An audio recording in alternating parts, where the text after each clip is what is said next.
कि सफरिंग में से ही फेथ समझ में आता है, ह्यूमैनिटी समझ में आती है, वैल्यू समझ में आती हैं। और गीता में लिखा गया है, यत्र क्लेशः स एव योगः समाधिः स एव। जहाँ क्लेश है वहीं विकास और आत्म साक्षात्कार की संभावना भी है। Where there is pain, there is also the potential for growth and self-realization. Mahabharat में भी यही बात कही गई, दुखम सर्वम अन्वेति योगः समाधि स एव। क्लेश आध्यात्मिक विकास के साथ जुड़ा हुआ है और यह यात्रा का एक आवश्यक हिस्सा है। Pain accompanies all spiritual growth and it is an essential part of the journey. एक और पेंटिंग है जो इसी कॉन्सेप्ट पे बेस है।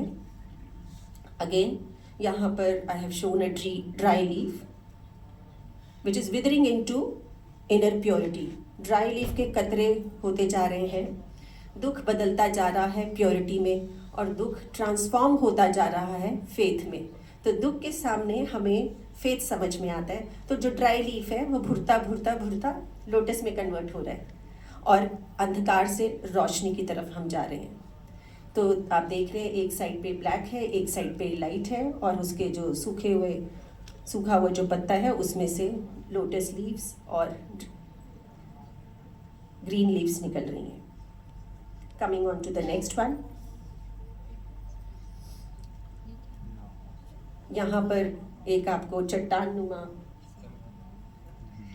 टेक्सचर्ड बहुत बड़ा सा बेस नज़र आ रहा है, येलो और ब्राउन में। इसमें एक किश्ती नज़र आ रही है with a boat and I am trying to say here कि अगर मन में डिटर्मिनेशन है तो rock solid difficult situations which is seeming to be very very impossible, it can be fathomed. तो हम ऐसी डिफ़िकल्ट सिचुएशन से भी बाहर निकल सकते हैं अगर डिटर्मिनेशन है मन में। जैसा कि हितोपदेश में कहा गया है, दृढ़ व्रतो परोधस्य शिलाभिषेक इव जलहि।